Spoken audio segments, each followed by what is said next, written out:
کیسے ہیں دوستو؟ ہمارے زمانے میں تخیل کے زور پر زمانہ قدیم کے لوگوں کی تصویریں بنانے کا رواج بہت عام ہو رہا ہے۔ اسی سلسلے میں عرصہ دراز ہوا ریڈرز ڈائجسٹ میں ایک دلچسپ واقعہ نظر سے گزرا تھا۔ ضیافت طبع کے لیے حاضر ہے۔ بونی چیمبرلین ایک بوڑھے پادری کے حوالے سے بیان کرتے ہیں کہ چند صدیوں پہلے صقلیہ کے ایک کلیسا نے کسی مصور کو کچھ دیواری تصویریں بنانے کا کہا، اور مقصد یہ تھا کہ کلیسا کی دیواروں پر تصویریں بنا کر حضرت مسیح علیہ السلام کی زندگی کا ایک خاکہ پیش کیا جائے۔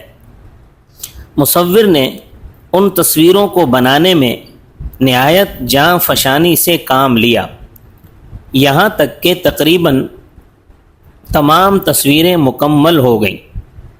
البتہ ابھی دو اہم تصویریں باقی تھیں جن کے بغیر یہ خاکہ نامکمل تھا۔ ان میں سے ایک تو حضرت مسیح علیہ السلام کے بچپن کی تصویر تھی اور دوسری یہودا اسکریوتی کی۔ یہودا اسکریوتی حضرت مسیح علیہ السلام کا وہ حواری ہے جس کے بارے میں انجیل میں لکھا ہے کہ اس نے 30 روپے کے لالچ میں حضرت مسیح علیہ السلام کو گرفتار کرا دیا تھا۔ یہ دو صورتیں ایسی تھیں جن کا کوئی مناسب نمونہ مصور کی سمجھ میں نہیں آ رہا تھا، اس لیے وہ اس تلاش میں تھا کہ کہیں ایسے چہرے پر نظر پڑے جن کی تصویر ان دو شخصیتوں پر فٹ بیٹھ سکے۔ ایک دن وہ شہر میں ایک سڑک سے گزر رہا تھا کہ اس کی نگاہ ایک 12 سالہ لڑکے پر پڑی جو اپنے ساتھیوں کے ساتھ گلی میں کھیل رہا تھا۔ مصور کی نگاہ اس لڑکے پر رک کر رہ گئی۔ مصور نے اس معصوم چہرے کو حضرت مسیح علیہ السلام کی تصویر کے لیے نہایت مناسب پا کر اسے اپنے ساتھ چلنے پر آمادہ کیا اور گھر لا کر اس کی تصویر بنانی شروع کر دی۔ چند روز میں یہ تصویر مکمل ہو گئی اور ایک مسئلہ حل ہوا، لیکن ابھی یہودا اسکریوتی کا مسئلہ باقی تھا۔ اس کے لیے اسے عرصہ دراز تک کوئی مناسب چہرہ نہ مل سکا۔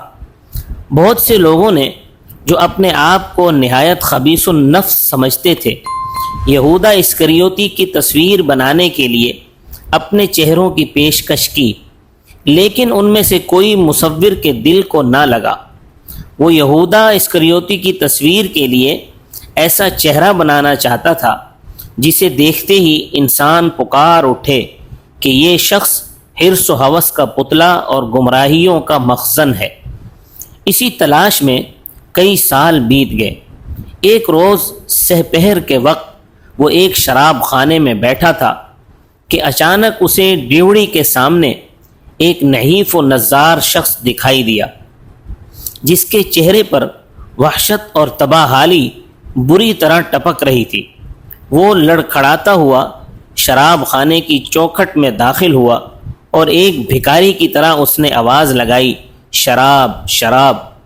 مصور نے جب اسے دیکھا تو اسے اس شخص کے چہرے میں ہر اس گناہ کا عکس نظر آیا جو کوئی آدم کا بیٹا انجام دے سکتا ہے۔ مصور اسے دیکھ کر خوشی سے اچھل پڑا اور اس سے کہا کہ میرے ساتھ آؤ، میں تمہیں شراب دوں گا۔ گھر لا کر مصور نے اس کی تصویر بنانی شروع کی۔ وہ شخص ساکت و صامت بیٹھا رہتا اور مصور اس کی تصویر بنایا کرتا۔ جب تصویر مکمل ہونے لگی تو ایک دن مصور نے دیکھا کہ اس شخص کے چہرے پر اپنی تصویر دیکھ کر خوف و حیرت اور استعجاب کے آثار پیدا ہو رہے ہیں۔ مصور نے اس سے پوچھا، کیوں، کیا بات ہے؟ اس شخص نے کچھ دیر کے لیے دونوں ہاتھوں سے اپنا سر پکڑ لیا اور ایک آہ بھر کر بولا، ذرا مجھے غور سے دیکھو، تم مجھے نہیں پہچانتے۔ چند سال پہلے یسوع مسیح کے بچپن کی تصویر بنانے کے لیے تم نے میرا ہی چہرہ منتخب کیا تھا۔